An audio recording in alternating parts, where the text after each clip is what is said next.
সরকারি পুকুর জবরদখলের অভিযোগ উঠল এক ব্যক্তির বিরুদ্ধে। ঘটনাটি ঘটেছে সাগরদিঘি থানার পাটকেলডাঙ্গা গ্রাম পঞ্চায়েতের কাছিয়া বিষ্ণুডাঙ্গা এলাকায়।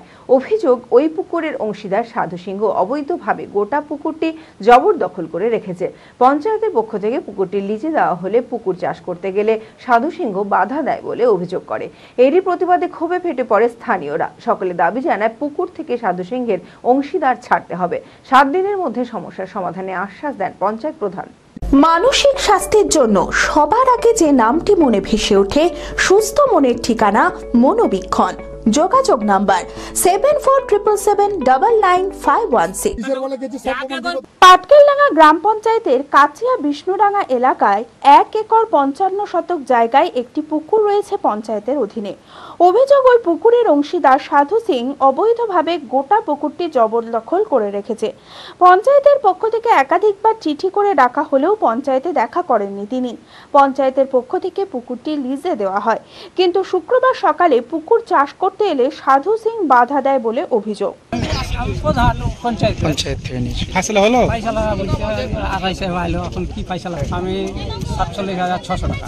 বছরের জন্য আপনি এখনো দাবি পাননি, দখল পাননি। এরই প্রতিবাদে ক্ষোভে ফেটে পড়ে স্থানীয়রা। অভিযোগ, পুকুরের পার্শ্ববর্তী জমিগুলিও অবৈধভাবে দখল করে রেখেছে সাধু সিং। স্থানীয়রা দাবি জানায় পুকুর থেকে সাধু সিংহের অংশীদার ছাড়তে হবে।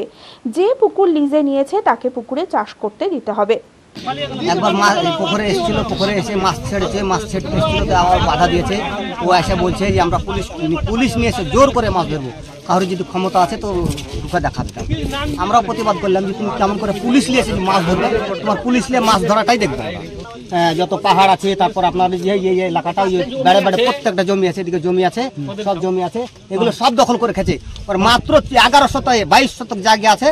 ও আপনার এক জায়গাতে আছে 24 শতক বলছে একটা কাগজে, এক জায়গাতে আপনার 22 শতক। 22 শতক আপনার 22 শতকে 1 একর 55 শতক সরকারি জায়গা ও কি করে দখল করে? এলাকাবাসী যে ডাক নিয়েছে তাকে দিতে হবে, এটা চাইছেন। হ্যাঁ, যদিও সাধু সিং এর দাবি পুকুরে তার অংশ রয়েছে, তিনি নিজের অংশ বুঝে নিতে চান। আমার এই দাগে 1984 থেকে 24 শতক জায়গা আমার নিজের রেকর্ডে সম্পত্তি ঢুকে আছে। দীর্ঘদিন ডাক হয়েছে, ডাকে যখন আমি অংশগ্রহণ করছি ডাক 2,90,000 3,90,000 এরকম ডাক হয়েছে। আমি তো সে টাকা দিতে পারবো না। তখন প্রধানের হাত পা ধরে 50,000 20,000 দিচ্ছি, রসিদ পাইনি। দীর্ঘদিন এই কাজ হয়েছে। এই কারণে আমি ডাকে অংশগ্রহণ করিনি।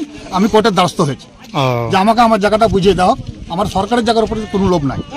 আর চতুর্সাইজ আমার জায়গা, ওইদিকে 1986 থেকে 60 শতক জায়গা মীরারানী সিংহ আমার মা। ওই পশ্চিম পাহাড় দক্ষিণ পাহাড় আমার মায়ের, পশ্চিম পাহাড় দক্ষিণ পাহাড় মায়ের। 1970 দাগ আমার, 1982 দাগ আমার, 1977 দাগ আমার, চারিদিকে আমার আছে। আর মানে পঞ্চায়েত বলতে চাইছে গোটাটাই আমি খাস খেয়েছি, গোটাটাই খাস খেয়েছি বুঝলেন। দীর্ঘদিন যখন প্রধান থাকছে, এর আগে দীর্ঘ প্রধান ছিল, আমাকে দুপুরবেলায় নোটিশ করছে, সকালবেলায় মানে 10টার দিকে নোটিশ করছে, সন্ধ্যাবেলা আমার বাড়ি এসে নিয়ে গেছে। আমি কোন জায়গায় যাবো?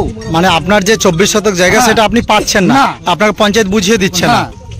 ঘটনাস্থলে আসেন পাটকেলডাঙ্গা গ্রাম পঞ্চায়েতের প্রধান মীরা বিবি। 7 দিনের মধ্যে সমস্যার সমাধানের আশ্বাস দেন তিনি।